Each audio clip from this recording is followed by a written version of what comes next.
Hey guys, welcome to Quinnia's Budget Crafts. So here's the Saltmarsh house, or the bottom floor, and then the attic is under. I've got all this weight on here to try and smush the wood part of the attic floor because that sucker curled like a half pipe. If I did modern day stuff, I would probably actually just use it for a half pipe. It's that bad. So we'll see if that worked. But first, let me show you something else here. Let's get these weights off. This is that vise I was talking about. So, first thing first, because I used foam, and I didn't use anything harder than foam in these giant long runs, I don't know if you can see that. Yeah, that's not straight at all. What happened was, this one was too long, and because it's foam, I put it in here and it just pushed it right out the back of the house. And then the whole thing is obviously wobbly. The bottom's got a couple that aren't straight either, so I mean it doesn't really fit properly, and then like I said, it's warped, so it won't stay. As far as the warped, because this is foam and it does flex, even though it's got the wood floor, we can still flex this a little bit. So we can put magnets in these corners and then in these corners here to just make the thing stay where it's supposed to stay when they're stacked up. But we can't really do anything about the walls not lining up exactly. I mean, if you can ignore a little bit of it hanging off, it might be okay. It is pretty close for the most part, but it does irritate me that it's not perfectly straight.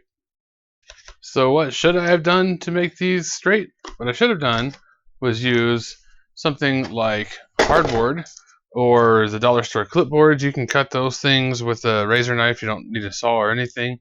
So what I should have done was cut these out, cut the 2-inch strips, and then use these in place of these walls. And then have the inner wall portion like so, going all the way to the outside. So that this is a piece, this is a piece, this is a piece, that's a piece, this is a piece, this is a piece, that's a piece. So there's tons of these little pieces, so none of them are really super long. And then you take your foam that you textured and you put it on the outside of all your pieces to hide the walls that go like this. You hide all those walls and it gives you your texture. It would cost more. It would definitely be a lot more work, but you would have straight walls. So it's kind of a trade-off. How much money do you want to spend? How much time you want to spend? Could you get this perfectly straight with only foam? Maybe, if you're better at that than I am. I don't know, because I mean this dollar store foam, even with the Mod Podge coating, is still got a lot of flex to it. So it might warp on you. I don't know. So that's what I should have done. I will try to salvage this best I can with the magnets in the corners. As far as these wobblies, the top floor is probably not going to matter that much, honestly, because you got the roof hanging off. You won't see that. Where I'm concerned is where these walls join. So what I did to try and fix the warp on the wood for the attic floor here is I re-wet all the wood, and then I put something heavy on it, which is the base of the thing here, and a pile of books, and the vise, and all that stuff. However, when I did that, I also made the glue wet again. So it's kind of stuck. Let's see what happens here. Oh, where'd it go? It's a magic trick.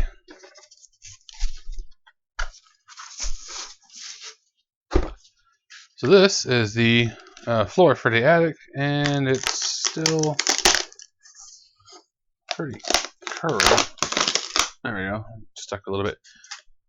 Still warped, but this isn't bad. It was seriously like folded in half. It was really bad. So I mean, this could probably be worked with again with some magnets and stuff.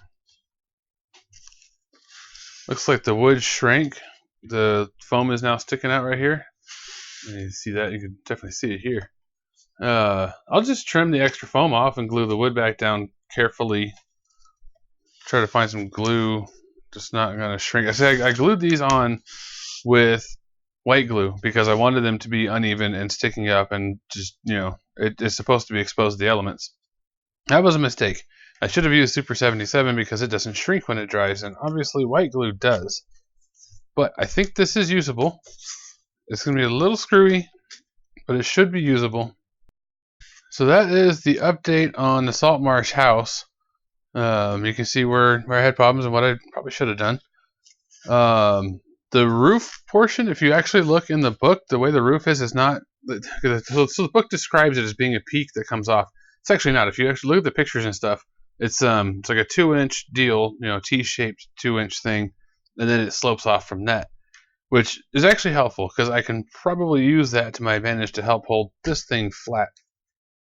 So obviously there's still a ton of work to do, but preview of the playable floors is the ground floor here, and then the second story goes on top of that, and then the attic is actually playable, even though the book says that the stairs back here have collapsed and there's no way up or whatever.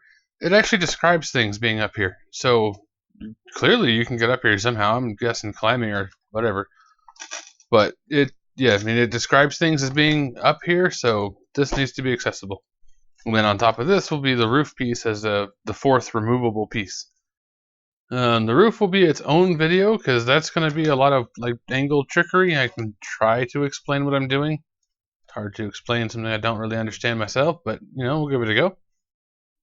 Next time we'll go over some other stuff that I talked about before, like this vise, things that come from the hobbies and stuff that I had outside of tabletop things, sorted tools and whatnot, things I like to use. I've got a drill press over there somewhere. You've seen that once or twice. My background prior to tabletop was metal and leatherwork, so I use a lot of those tools and skills in the tabletop stuff.